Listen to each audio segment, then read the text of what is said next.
tenemos ya aquí en nuestros estudios al asambleísta Ramiro Narváez de la Izquierda Democrática. Él es el que preside la Comisión de Seguridad de la Asamblea para analizar todo este tema de inseguridad que vive el país y las acciones que se han tomado desde el gobierno y de la Asamblea para tratar de solucionar esta crisis. Buenos días, señor diputado, ¿cómo está? Buenos días, un gusto poder saludarles y compartir con ustedes este espacio. Vamos por lo primero. ¿Qué opinión le merece a usted que los generales de Wagner Bravo y Paco Moncayo sean los encargados ahora de la política de seguridad apoyando al presidente Guillermo Lazo? Le hago esa pregunta porque ellos, sobre todo el general Moncayo, fue un cuadro de la Izquierda Democrática. Sí, efectivamente, Paco Moncayo ha sido un amigo de Izquierda Democrática, pero no es afiliado, por lo tanto no tenía que solicitar ningún permiso al partido para poder ser parte de este nuevo equipo. El presidente de la República ha improvisado muchas veces. Considero en lo personal que hoy ha realizado un acierto al incorporar a los dos generales a este proceso. No solo porque tienen un antecedente de una buena práctica en su vida militar, sino porque son académicos y pueden ver este problema de manera integral. Esto no se trata solo de atacar al crimen, esto se trata de prevenir, de ver de una manera integral el problema para encontrarle soluciones. Y esa manera integral, señor asambleísta, parte por la declaratoria del gobierno la noche de este jueves de declarar al terrorismo como una amenaza para el Estado. ¿Hace bien el COSEPE, hace bien el gobierno, las fuerzas institucionales en tomar esa decisión? Lo que vive el Ecuador hoy en día no tiene precedentes. Decapitaciones, extorsiones, sicariato, desmembraciones, secuestros, ataques masivos, coches bombas, dinamita alrededor del cuerpo de una persona. Todo esto no tiene precedentes y estos son actos que aterrorizan al Ecuador y deben ser tomados de manera radical. Ahora, lo que sí me preocupa es que el anunciar que vamos a declarar como un peligro para la seguridad integral al terrorismo, ¿qué viene después de eso? ¿Cuáles son las acciones posteriores? No olvidemos, estimado Carlos, que en el pasado el presidente de la República ya decretó a la minería ilegal y al narcotráfico como enemigos del Estado, y solo fue un anuncio. Pero el pasado son 3 meses nada más, pues, asambleísta, no es que ha sido hace 1 año o 2. O sea, se entendería que es una cadena de declaraciones, de acciones que toma el gobierno para emprender la lucha contra la delincuencia. Comparto su criterio. Luego del pronunciamiento tiene que venir el plan de acción, pero no lo vemos. Yo considero que aquí hay 3 ejes fundamentales, una triada que el presidente de la República debe llevar adelante. Primero, contar con el marco legal para que estas instituciones puedan actuar. Y le aseguro, estimado Carlos, que hoy día el presidente tiene todo el marco legal para que nuestras Fuerzas Armadas, para que nuestra policía, para que el COSEPE, para que la Central de Inteligencia puedan actuar. Primer pilar. Segundo pilar, que es fundamental, fortalecer a nuestras instituciones, fortalecer a la Policía Nacional con el equipamiento, el armamento, pero falta algo adicional. Fortalecer a nuestras instituciones también significa depurarlas, porque no va a servir ningún esfuerzo si es que las personas que están vinculados no son depurados. ¿Cuál es la tercera? La tercera es el eje de justicia. No ganamos nada, no ganamos nada si es que nuestras fuerzas de seguridad someten a estos delincuentes y se genera una impunidad en el eje de justicia. Señor asambleísta, hagamos un primer barrido de ese cambio normativo que ustedes han emprendido en los últimos meses. En temas de seguridad, para ser más concretos, desde la Asamblea, para policías y militares, ¿qué es lo que se ha legislado? Vamos por el tema de la policía.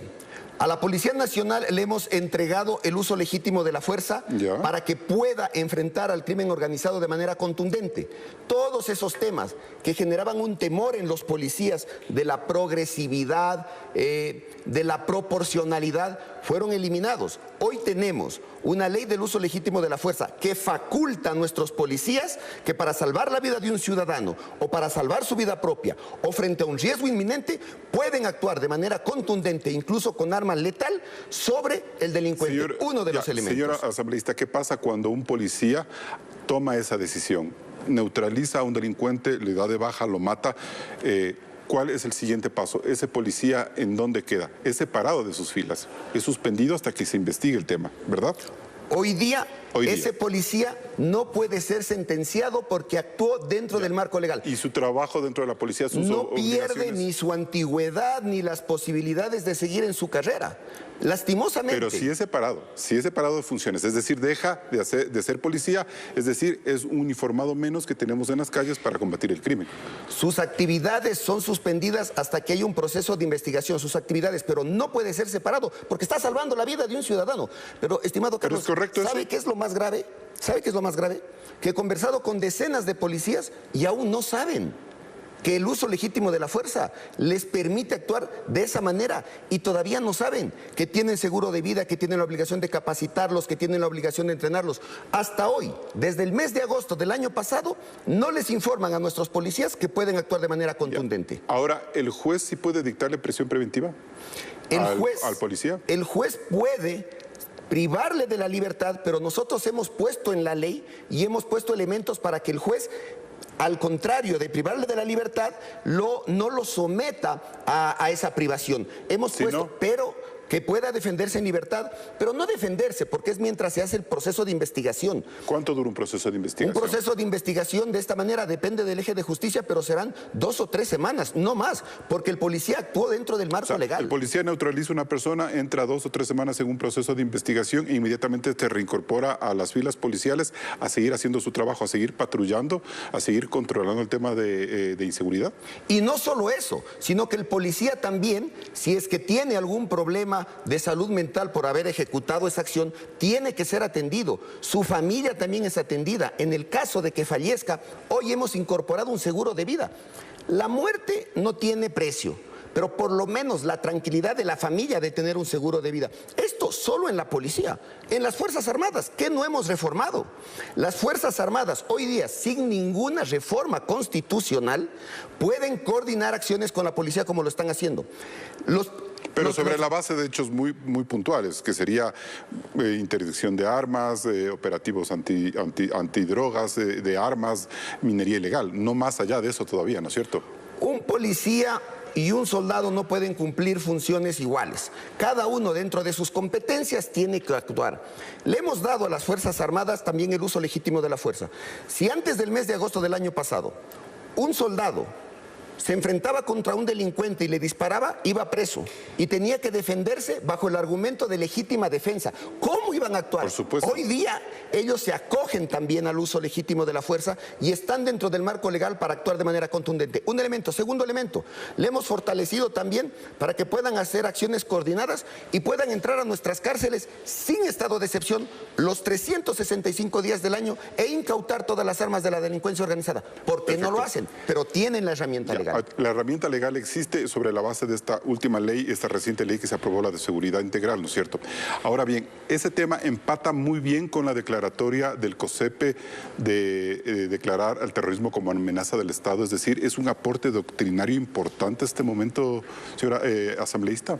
Yo comparto la designación de estos grupos de crimen organizado como terroristas, pero insisto que hay que ver cuáles son las acciones posteriores, de qué sirve la declaración, y yo ya lo he manifestado, ¿de qué sirve? Lo primero que tiene que hacer el Ejecutivo para que esto verdaderamente funcione es coordinar con el eje de justicia para que no quede en la impunidad del trabajo de ellos, es fortalecer a nuestras instituciones, darles las herramientas para que puedan actuar y más que todo una actuación contundente del COSEPE. En el COSEPE, gracias a nuestra reforma, hemos incorporado a nuevos actores, como por ejemplo el CIES. Si no hay una central de inteligencia fuerte, esta declaración no va a funcionar. ¿A usted sí le parece urgente que el presidente decrete ya el reglamento, ponga en vigencia el reglamento de la Ley de Seguridad Integral, ¿no es cierto? Sí. Eso, por ejemplo, sería ya un paso adicional sobre la base de lo que el COSEPE ha legislado esta víspera. Sí, mire, ¿Podríamos adaptar eso? El problema es que el Estado o el Ejecutivo tarda mucho en tomar decisiones. El reglamento del uso legítimo de la fuerza aún no está. El presidente Pero no son 90 días todavía desde que se aprobó la ley. Son 8 meses. La aprobamos en agosto del año pasado. Ya, pero la otra ley, ya, ok. Ya, la otra ley no necesita reglamento porque esta ley lo que generaba era cambios, por ejemplo, en el Código Orgánico Integral Penal. No necesita reglamento porque incorporamos elementos como Aclarar la tipificación de terrorismo y crimen organizado e incrementar las penas. Eso ya está. La coordinación entre la policía y las Fuerzas Armadas. También incorporamos temas para sancionar drásticamente a estas organizaciones delictivas cuando reclutan a menores de edad. Porque eso es lo que está pasando. Y hoy día eso ya está penado. Ese es un delito todo nuevo. eso ya se puede ir aplicando paulatinamente. Sí, y ya está en el registro oficial y la ley dice que 30 días luego de su publicación se aplican las reformas al Código Orgánico Integral Penal, que ya se cumple el 13 de mayo. Y mire... O sea, a partir del 13 de mayo ya vamos a tener completamente organizado todo este marco legal. Solo los temas del Código Orgánico Integral Penal, los demás ya entran en vigencia. Y mire otro tema que no quiero dejar de mencionarlo porque sé que es de interés de la ciudadanía. Las famosas vacunas. Hemos legislado para que los jueces tengan la herramienta necesaria para meter presos a los vacunadores. Antes se podía generar un proceso de confusión porque tenían que demostrar que hay un sistema de extorsión. Hoy día ya está claramente especificado. Y se subieron las penas, ¿no es cierto? Se ajustó el delito y se incrementaron las penas. Entonces, Carlos, el gobierno ya tiene todas las herramientas legales. Yo le he traído a usted un pequeño resumen de todo lo que le quiero hablar más adelante sobre el tema de la política criminal, pero quiero hacerle una pregunta que ha generado cierta polémica en redes sociales de ayer. El doctor, el penalista Ramiro García Falconi estaba muy preocupado porque en esas reformas a las leyes de seguridad integral se habían establecido sanciones para quienes defiendan o manejen los recursos contables de las mafias y los grupos ilegales. Entonces él dice, se está criminalizando el ejercicio de la abogacía. ¿Cuál es su interpretación? Da la sensación de que en el marco de esta ley a ellos se les ha privado del tema de la libertad, de la defensa, perdón. No, ahí hay un tema de interpretación equivocada. Mala interpretación, ¿ok? Si usted revisa adecuadamente, y a mí me parece un acierto, aquellos profesionales que colaboran con el narcotráfico, con el crimen organizado, estando conscientes de que su trabajo está al servicio de esas bandas, también es cómplice. ¿Cómo puede ser? ¿Un abogado que defienda a alias Junior es cómplice? No es cómplice. Entonces, porque está cumpliendo con su rol de abogado. Entonces, ¿qué es lo que se penaliza? El contador que les lleva las cuentas, el abogado que utiliza los mecanismos para lavar el dinero. Es decir, todos los profesionales que son parte de no la el abogado que le ilícita. defiende, sino el abogado que le hace los chanchullos. Exacto. Ya, okay. Entonces, esa mala interpretación tiene que aclararse porque confunde a los profesionales y a la ciudadanía. Todos aquellos profesionales que son parte de la delincuencia organizada, que colaboran con la delincuencia organizada, conscientes de que esa actividad es ilícita, también son cómplices. Perfecto. Ahora vamos a hablar sobre la política criminal. El hecho de que el COSEPE haya declarado ayer que el terrorismo es una amenaza para el Estado, como ya lo hizo meses atrás con la minería ilegal, por ejemplo, ya esa es una manera de delinear una política criminal, que es lo que usted cuestiona, asambleísta, como una carencia de este gobierno, como un retraso de este gobierno. Efectivamente, la política criminal es entender al delito, su origen, las circunstancias, cómo operan, dónde tienen, por qué se genera. Pero hace bien partir sobre este concepto de terrorismo para decir, estamos empezando ya a construir una política criminal, que es lo que usted cuestiona. No es la construcción de la política criminal. Es el inicio. Ni siquiera es el inicio, es un tema paralelo. El presidente de la República, como no lo hizo por voluntad propia, tuvimos nosotros que crear una ley donde le obligamos a construir la política criminal. Eso ya está en vigencia y esperamos que de manera inmediata constituya el Consejo Nacional de Política Criminal, donde están participando más de 15 instituciones. El Ecuador es uno de los pocos países que no tiene política criminal. Y, estimado Carlos, otra institución que ya está en la Constitución y que no existe en el Ecuador porque el gobierno pasado la desmanteló y que le hemos insistido al presidente que la cree, es la Secretaría Técnica de Drogas. No hay una sola institución que vea el problema de las drogas de manera integral. No hay. Esa secretaría que lo miraba desde una lógica social, dice usted. No, una parte es la lógica social, porque la Secretaría Técnica de Drogas ve de manera integral, por ejemplo, el consumo, la rehabilitación, la serialización, las famosas tablas. Pero también determina cuáles son las bandas delictivas, dónde está el dinero, cómo operan, cómo están constituidas. ¿Y eso no le funcionaría a la Secretaría de Seguridad más bien? ¿Por qué no puede hacer eso? Porque la Secretaría de Seguridad es la que da respuesta a la delincuencia. Entonces es la que enfrenta a la delincuencia, pero también hay que trabajar en la prevención. ¿Estamos burocratizando mucho el manejo de la seguridad con tanta institución y tanta secretaría? No, porque no hay una sola institución que vea esto de manera integral. Ahora, la Secretaría, hoy aspiro que funcione adecuadamente. Las improvisaciones del gobierno han permitido que esa secretaría no tenga un rol trascendente en los últimos meses y han sido los cómplices de las muertes de 16 personas diarias. Y antes de irme y antes de terminar la entrevista, una respuesta muy breve. ¿Cuándo la Asamblea le va a exigir a la justicia hacer su trabajo? A la justicia también le hemos dado herramientas para que pueda llevar adelante su trabajo. Hemos establecido en la última reforma protección a los jueces y a los fiscales. Hemos establecido en la última reforma sanciones para el prevaricato para que los delitos no queden en la impunidad. Y una última cosa que no quiero dejar de mencionar, estimado Carlos. Una cosa que yo vengo exigiendo desde hace varios meses y que sin eso no funciona es la depuración de nuestras instituciones. El eje de justicia, la Policía Nacional, las Fuerzas Armadas y el SNAI. Ni una sola declaración de la Asamblea cuestionando el trabajo de Wilman Terán por haberle querido movilizar a toda la justicia para sacarle 265 millones de dólares al Estado mientras sus jueces siguen liberando corruptos. Carlos, yo estoy alejado de cualquier acto de politiquería, de disputas, de espacios de poder. Esta comisión se ha dedicado a trabajar para entregarle al Ecuador las herramientas que se necesitan para combatir el crimen. Es que siempre es más fácil caerle todo al gobierno, pero no a la justicia. Ramiro Narváez, presidente de la Comisión de Seguridad, gracias por venir a Contacto Directo.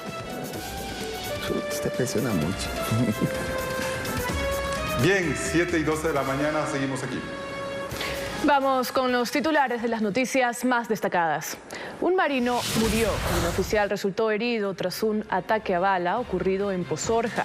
Según la Armada, el ataque está vinculado a la guerra contra los narcos.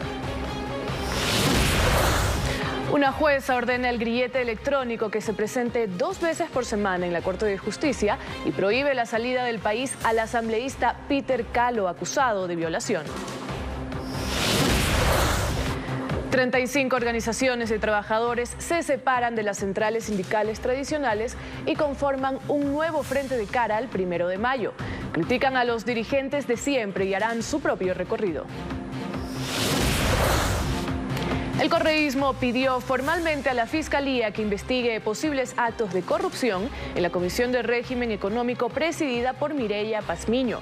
Sin embargo, defendieron la permanencia de Pazmiño en la titularidad de esta mesa legislativa.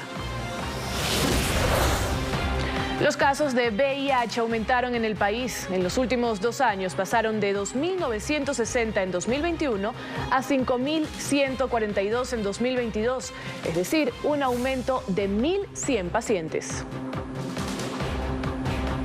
Ya regresamos con Luis Pardo Sáenz, exdiputado chileno, y la ley que arropa a policías y militares en ese país.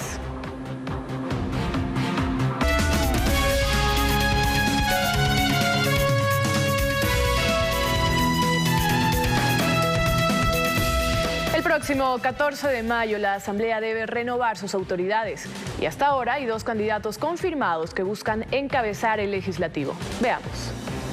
Las conversaciones para alcanzar la presidencia de la Asamblea comenzaron. La elección se realizará en menos de 20 días y ya hay candidatos. El primero es el actual presidente Virgilio Saquicela, quien no ha negado su interés por mantenerse en el cargo. Cuenta hasta ahora con el respaldo de independientes y una de las alas de Izquierda Democrática. Vemos con claridad que se ha realizado un buen trabajo, por lo que nosotros hemos manifestado un apoyo. Se necesitan 70 votos para ser electo y en esa búsqueda, Saquicela requiere el respaldo del correísmo, que ha anunciado a Marcela Holguín como la figura que proponen para liderar el legislativo. Sí, además que es una compañera que ha llevado adelante de manera correcta la primera vicepresidencia, que lo ha hecho bien y ha contado con nuestro respaldo en ese espacio y que podrá contarlo también si es que logra acceder o concretar la presidencia de la Asamblea. Sin embargo, ninguna de las partes se niega a conversar, buscando un consenso que mantenga a la actual mayoría legislativa. Algo que, según el oficialismo, puede estar en riesgo si ellos consolidan con otras bancadas un candidato que no genere diferencias. Donde no vamos a constituir un bloque, una bancada legislativa, sino un bloque parlamentario. Es decir, la unificación de varias bancadas legislativas con una agenda programática. Al menos desde Pachacuti aseguran que van con un postulante propio. No podría decir nombres si no se está debatiendo dentro de la bancada. Además de la presidencia, las conversaciones tienen que ver con quienes ocuparán las otras 2 vicepresidencias, el CAL y las comisiones.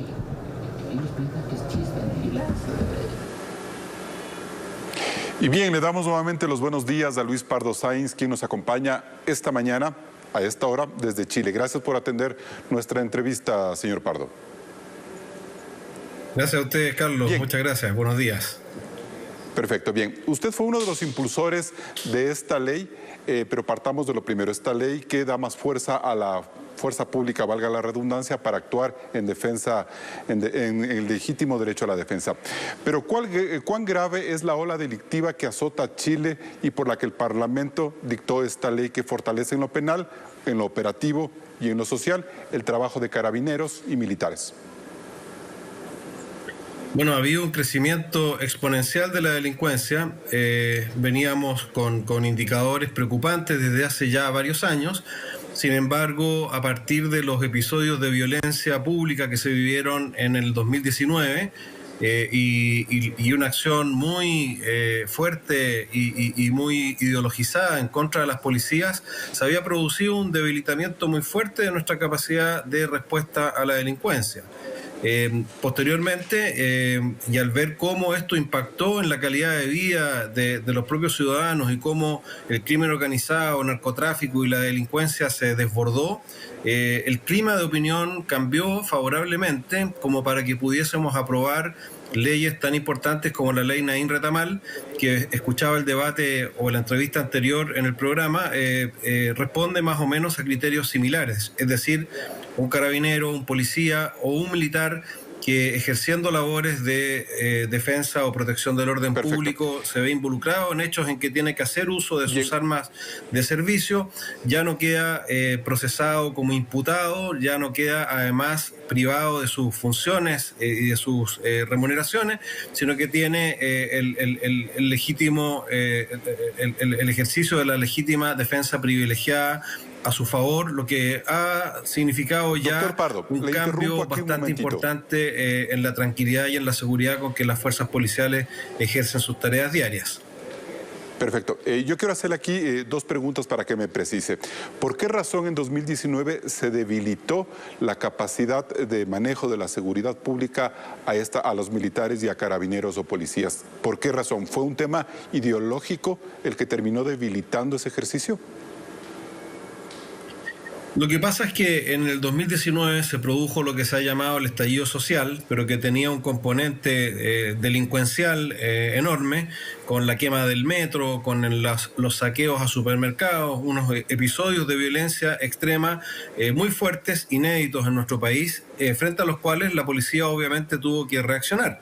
Y en esa reacción hubo un cuestionamiento desde la izquierda por las violaciones de los derechos humanos, por el uso excesivo de la fuerza, y se produjo una situación, además se destruyó el 30% del parque vehicular de carabineros en este tipo de atentados y en este tipo de revueltas. Toda esa situación muy compleja fue derivando en que en forma paralela a estos hechos de violencia política se fue desatando también la violencia delictual, el crimen organizado, la forma en que el narcotráfico opera en los sectores incluso más populares, lo que fue generando conciencia en la ciudadanía de la necesidad de fortalecer a las policías. Y gracias a eso, sectores de izquierda que siempre habían votado en contra de este tipo de leyes, hoy día se han visto forzados a aprobarlas, y en ese contexto hemos aprobado esta ley Naín Retamal. Doctor Pardo, ¿hay terrorismo en Chile? ¿Podemos llegar a esa conclusión?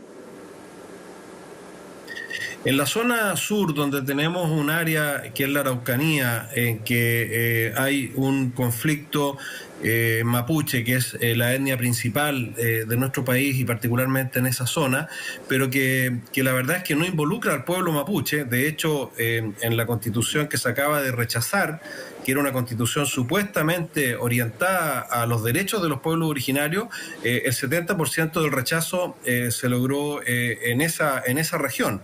Lo que hay ahí es grupos organizados que combinan narcotráfico con acciones terroristas bajo el amparo o el paraguas de una supuesta causa indígena. Y la verdad es que han hecho, ayer nada más, hubo un atentado inédito contra un furgón escolar donde iban casi 20 niños y recibieron más de 30 balazos. Eso da cuenta de que hay efectivamente terrorismo, particularmente en esa zona. Doctor Pardo, La siguiente pregunta, por favor. ¿Cuál es ahora el campo de acción que tiene la fuerza pública en esta ley? Porque escuchábamos al asambleísta Narváez, usted lo habrá escuchado, y decía que, por ejemplo, cuando un policía en este momento neutraliza a un delincuente, tiene que ser separado de sus filas. Él dice entre 2 y 3 semanas mientras dure la investigación. Yo todavía quisiera ver si es que eso es real o si es que el problema judicial prácticamente lo saca fuera de su trabajo. ¿Cuál es la diferencia que usted ve de esta ley con la que se ha aprobado en Chile?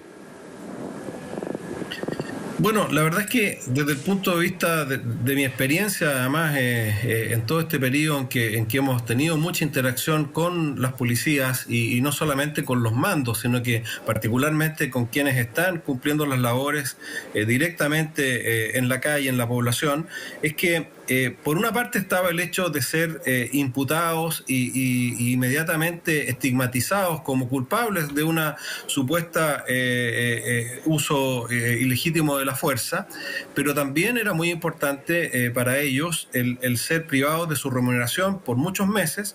En el caso nuestro, de no tener derecho a una defensa financiada por el Estado, es decir, tenían que costearse su propia defensa y además eran separados de sus cargos. Hoy día todo eso quedó revertido con esta ley. El policía que hace uso de su arma de fuego se presume que actuó en legítima defensa o haciendo uso legítimo de la fuerza.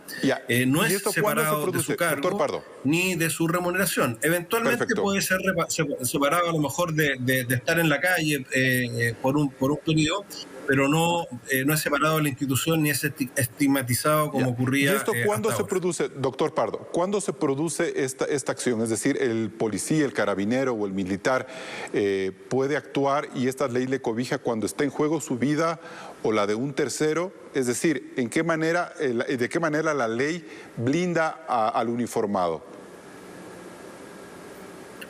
Bueno, son varias las circunstancias, pero fundamentalmente cuando está en juego su vida o la de terceros o está en desarrollo un delito que amerita el uso de la fuerza, el uso en este caso de armamento, y lo importante acá es que no se suspende la investigación judicial.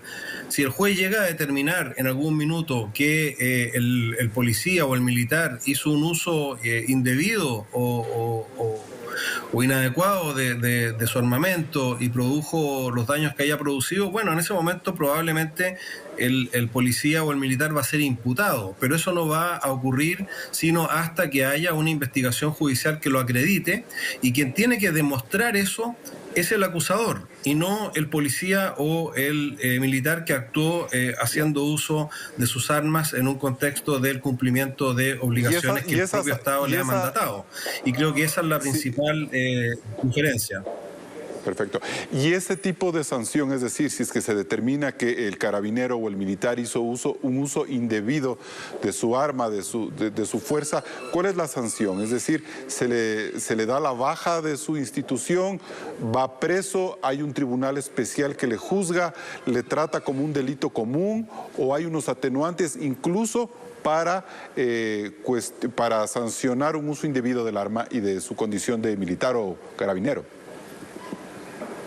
Desde luego, con esta ley se introdujeron atenuantes, es decir, si ocurriere que en el cumplimiento de su deber, mandatado a resguardar el orden público en un momento determinado, hace uso de su arma y se llega a determinar que eso fue indebido o que vulneró los protocolos o las normas, en fin, la sanción va a ser 2 o 3 grados menor que lo que hubiese sido sin esta ley. Es decir, hay un atenuante significativo para el evento de que finalmente se le sancione.